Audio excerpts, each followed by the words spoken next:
here or lecture number 6 एक दफा फिर RC and RL series circuit दो की कॉम्बिनेशन अलग-अलग तीनों हम पढ़ चुके थे। अब कॉम्बिनेशन में पहले R और C सीरीज में एक अल्टरनेटिंग सोर्स जिसका पोटेंशियल V है उसके साथ। अब तो पहले सर्किट जाहिर बनाना होता है, ये वायर जिसका कांस्टेंट R, ये कैपेसिटर जिसका कांस्टेंट C और ये अल्टरनेटिंग सोर्स जिसका पोटेंशियल V प्रोवाइड कर रहा है और इसकी वजह से सर्किट में करंट I फ्लो करेगा। वायर का current IR, capacitive current IC, wire में जो पोटेंशियल ड्रॉप होगा VR, कैपेसिटर का पोटेंशियल VC। अब सीरीज में होने की वजह से करंट सेम या पोटेंशियल, सीरीज में हमेशा करंट सेम होता है। तो करंट सेम होने का मतलब ये हुआ कि जो सोर्स करंट प्रोवाइड करेगा वही इक्वल होगा रेजिस्टिव करंट के और वही इक्वल होगा कैपेसिटिव करंट के। तो इस तरह ये तीनों सेम लेकिन पोटेंशियल डिफरेंट। और अगर हम इसको सिर्फ समझने के लिए ग्राफ इक्वेशन लिखें तो जो सोर्स पोटेंशियल V है वो दो पार्ट्स में डिवाइड हो गया, एक VR जो रेजिस्टिव पोटेंशियल, दूसरा कैपेसिटिव पोटेंशियल और इनका हेड टू टेल रूल से सम इक्वल होगा सोर्स पोटेंशियल के। हेड टू टेल रूल से, ये सिर्फ समझने के लिए इक्वेशन लिखी वरना actually head to tail rule से आएगा। बहरहाल वायर में जो पोटेंशियल ड्रॉप होगा वो VR is equal to I into R और कैपेसिटर जो पोटेंशियल ड्रॉप होगा वो I इंटू XC और जो टोटल पोटेंशियल होगा I इंटू Z। तो ये हमारे पास अलग अलग पोटेंशियल की बात। और ख्याल रहे एक ऑब्जेक्टिव इस तरह भी पूछा जाता है जो पहले शायद मैंने आपसे जिक्र किया है कि नहीं किया, कि ये जो हम अल्टरनेटिव क्वांटिटीज पढ़ रहे हैं इनमें से कौन सी क्वांटिटी इस सोर्स की फ्रीक्वेंसी पे डिपेंड नहीं करती। क्या R, XL, XC या Z या I या V, इनमें से कौन सी क्वांटिटी सोर्स फ्रीक्वेंसी पे डिपेंड नहीं करती। तो इनमें सिर्फ और सिर्फ ये R जो है ये सोर्स की फ्रीक्वेंसी, ये जो जनरेटर हमने लगाया हुआ है इसकी फ्रीक्वेंसी पर डिपेंड नहीं करेगी, बाकी सारी क्वांटिटीज इसकी फ्रीक्वेंसी पे डिपेंड करती हैं। बहरहाल ये तो एक अलग सी बात थी। दोबारा अपने आर्टिकल पर आते हुए कि वायर का potential IR, capacitive potential I into XC और total potential I into Z। अब हमने I के साथ R या SC वगैरह नहीं लगाया इसलिए कि करंट सेम है। अब वही लीड और लैग देखना होगा, टोटल रिजल्टेंट वोल्टेज और रिजल्टेंट अपोजिशन यानी इंपीडेंस। तो वेक्टोरियली इनको रिप्रेजेंट करेंगे, वेक्टर बनाने I और V के। अब I चूंकि सेम है तो इसी I को रेफरेंस एक्सिस X एक्सिस के तौर पर ले लेते हैं। I को करंट को हम लेने जा रहे हैं रेफरेंस एक्सिस X एक्सिस के तौर पर। क्यों? क्योंकि करंट सेम फ्लो कर रहा है जो हम पहले बात कर चुके हैं सीरीज में होने की वजह से। तो इस तरह हमने ये करंट का बना लिया वेक्टर I, इसी डायरेक्शन में IR होगा और इसी डायरेक्शन में IC होगा। तो अब उसके बाद वोल्टेज की बात, वायर में I और V इन फेज, वायर में I और V इन फेज, तो इन फेज का मतलब इनके दरमियान फेज डिफरेंस 0। अब हम I का फेजर वेक्टर बना चुके हैं, अब बनाना है VR। तो VR किस डायरेक्शन में बनाएं? ऑब्वियसली I की डायरेक्शन में ही, क्योंकि ये इन फेज हैं। तो जिस डायरेक्शन में I उसी डायरेक्शन में VR। तो लो जी ये हमने VR भी उसी डायरेक्शन में बना दिया, ये VR। अब उसके बाद बारी है कैपेसिटर की। क्यों जी? कैपेसिटर में I और V इन फेज या out of phase? Out of phase. Current lead करता है, वोल्टेज लैग करता है, 90 पाई बाय 2 के एंगल पर। तो करंट अब ड्रा हो चुका है, वोल्टेज VC को ड्रा करना है और वोल्टेज हमने कहा लैग करता है, तो लैग करने का मतलब है हम इसको डाउनवर्ड ड्रा करेंगे 90 के एंगल पर, इस तरह सीधा ये आ जाएगा VC। हाँ जी, अब ये दो वेक्टर आ गए हमारे पास, एक VR और दूसरा VC।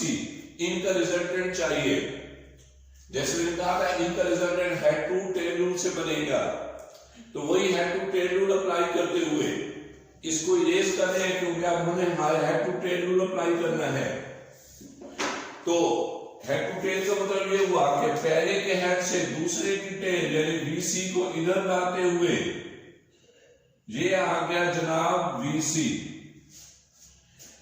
हाँ जी, उसके बाद पहले को जब आप पहले की टेल को आखिरी के हेड से मिलाएंगे तो ये आ जाएगा इनका रिजल्टेंट V आ गया, ये इनका रिजल्टेंट।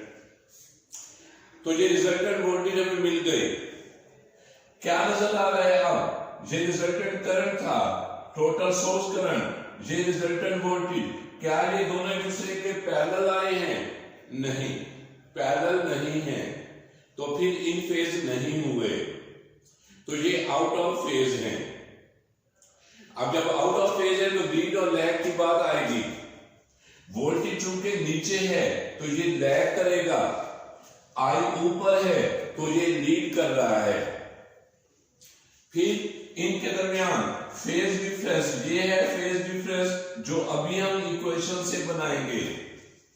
तो क्या लिखे हम रिजल्ट के 10, इस फिगर के बाद हम लिखेंगे 10 इन RC सीरीज सर्किट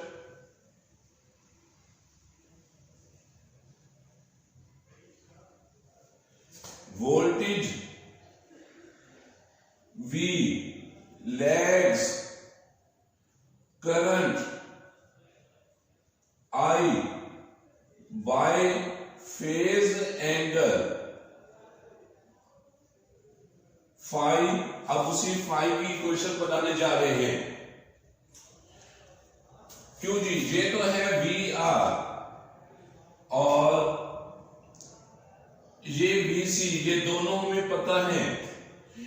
और अगर इसको ट्रायंगल कंसीडर करते हुए, राइट एंगल ट्रायंगल कंसीडर करते हुए चेक करें, जहन में लाते हुए, तो ये बेस हमें नजर आ रहा है VR और ये परपेंडिकुलर नजर आ रहा है VC। तो परपेंडिकुलर और बेस जब हमें पता है तो हम tan अप्लाई करके फाई फेज डिफरेंस फाइंड कर सकते हैं। तो इस तरह ये इक्वेशन बनेगी। सो लिखते हुए tan phi is equal to perpendicular VC over base VR, और फिर हम VC की जगह पर IXC और VR की जगह पर IR, tan उधर ले जाए, I को भी कैंसिल कर दें, phi is equal to tan inverse XC over R और phi is equal to tan inverse XC का मतलब 1 over omega C over R और phi is equal to tan inverse 1 over omega C R। ये आ गया phase difference between I and V। अब इसके बाद रिजल्टेंट वोल्टेज V का मैग्नीट्यूड और फिर इंपीडेंस। फिर दोबारा वही हमें ट्रायंगल नजर आ रही है, ये वोल्टेज V का मैग्नीट्यूड चाहिए और V इस ट्रायंगल में हाइपोटेन्यूज को रिप्रेजेंट कर रहा है। तो इस हाइपोटेन्यूज की वैल्यू फाइंड करने के लिए हमें पैथ अप्लाई करना पड़ेगा।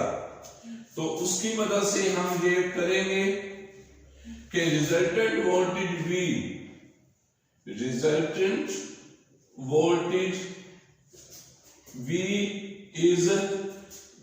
is equal to under root VR square plus VC square।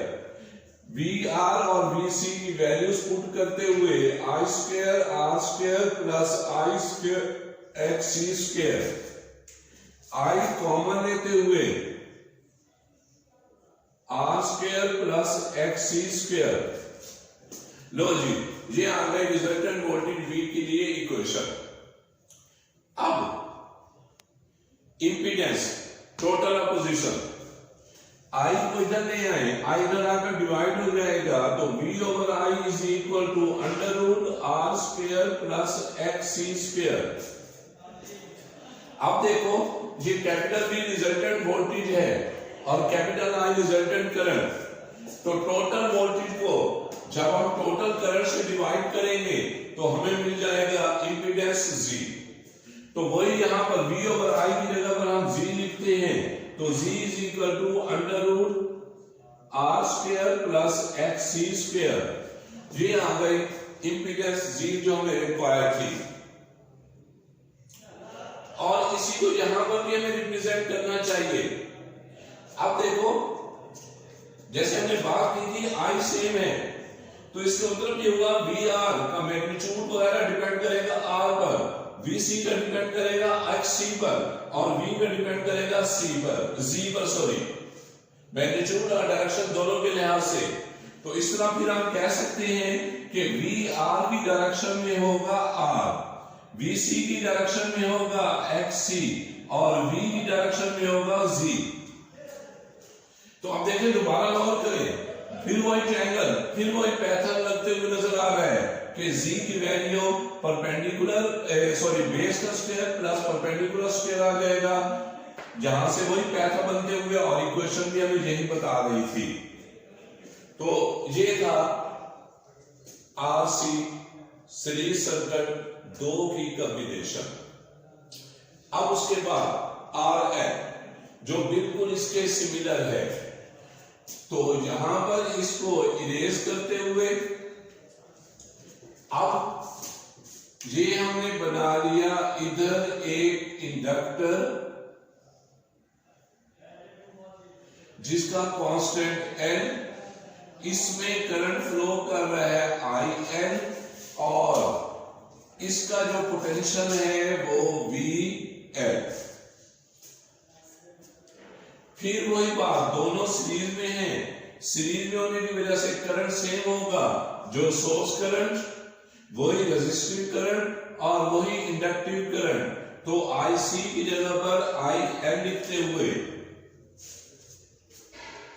लेकिन पोटेंशियल डिफरेंट ड्रॉप होगा, डिफरेंट वायर का potential VR equal to IR, inductive potential VL जो equal to I into XL, और इन्हीं दोनों का रिजल्टेंट वोल्टेज जो सोर्स प्रोवाइड कर रहा है वो V is equal to IG। Potential drop हो रहा है, करंट सेम है। अब उसी तरह वेक्टर रिप्रेजेंटेशन,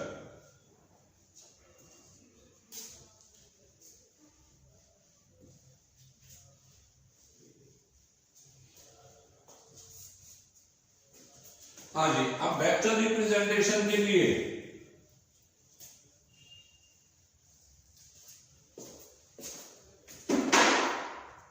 क्यों जी, कौन सी क्वांटिटी को रेफरेंस एक्सिस एक्स एक्सिस के तौर पे ड्रा करें, करंट को या पोटेंशियल को? जाहिर है करंट को, वजह सेम। तो इस करंट को रेफरेंस एक्सिस एक्स एक्सिस के तौर पे ड्रा करते हुए ये आ गया करंट I का वेक्टर, इसी डायरेक्शन में IR, इसी डायरेक्शन में IL। अब उसके बाद वोल्टेज, हाँ जी, पहले वायर की बारी, वायर में I और V इन फेज होते हैं, तो जो डायरेक्शन I की वही डायरेक्शन VR की, तो ये आ गया जनाब VR, और इसी VR की डायरेक्शन में R होगा, R का फेजर भी इसी डायरेक्शन में।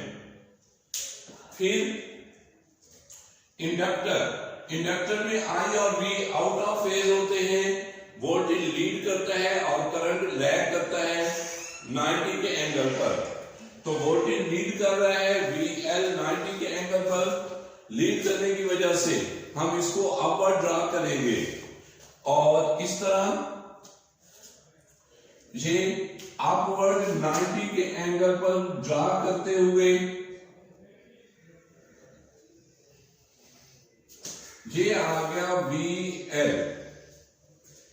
अब ये दो हमारे पास पोटेंशियल आ गए VR और VL, इनका हमें रिजल्टेंट चाहिए और इनका resultant head to tail rule से, और वही head to tail rule apply करते हुए VR के हेड से VL की टेल कनेक्ट करते हुए ये आ जाएगा हमारे पास VL।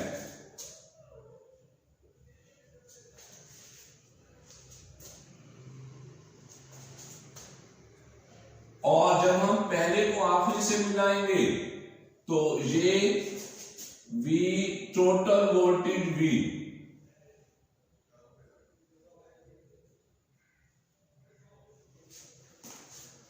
हाँ जी। अब रिजल्ट ये है करंट I और ये वोल्टेज V, क्या ये दोनों एक दूसरे के पैरेलल आए हैं? नहीं, ये पैरेलल नहीं है, तो इन फेज नहीं हुए, इनके दरमियान कुछ एंगल आ गया है, तो ये आउट ऑफ फेज है। जब ये आउट ऑफ फेज है तो अब लीड और लैग की बात करनी होगी। वोल्टेज चूंकि ऊपर है और वोल्टेज के मुकाबले में करंट नीचे है, तो वोल्टेज लीड कर रहा है, वोल्टेज लीड कर रहा है करंट I को इस RL सर्किट में, और कितने एंगल पर? फाई के एंगल पर। तो यही आप रिजल्ट लिखते हुए कि 10 in RL series circuit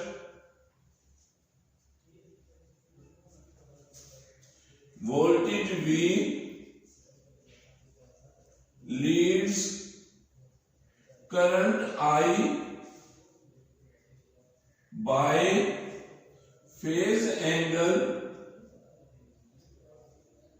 phi is equal to, अब इसी फाई की वैल्यू वही उसी तरह ही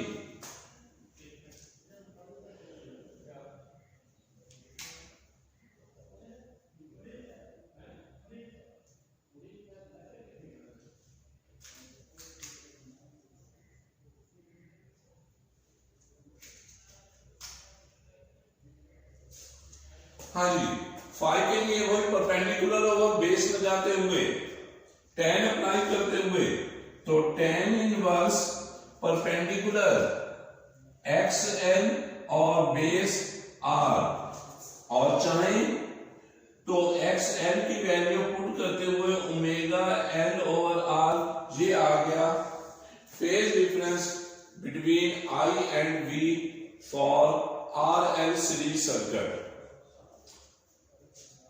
अब एंड पर इंपीडेंस के लिए डायग्राम डायरेक्टली कर लेते हैं, वोल्टेज तो नहीं आते, वोल्टेज भी उसी तरह पैरेलल से होगी और इंपीडेंस भी उसी तरह पैरेलल से। तो नाउ इंपीडेंस यानी total opposition Z is equal to under root, ये आ गया जनाब बेस R स्क्वायर और ये आ गया परपेंडिकुलर XL, तो इस तरह ये base square plus perpendicular square XL। अब चाहे आपकी मर्जी, ये बहरहाल इंपीडेंस आ गई है, चाहे तो XL की जगह पर ओमेगा L वगैरह भी पुट कर सकते हैं। तो इस तरह ये सर्किट की impedance Z is equal to under root R square plus XL square. ये था हमारा आर्टिकल RC और RL। बाकी इंशाल्लाह फिर नेक्स्ट। अल्लाह हाफिज।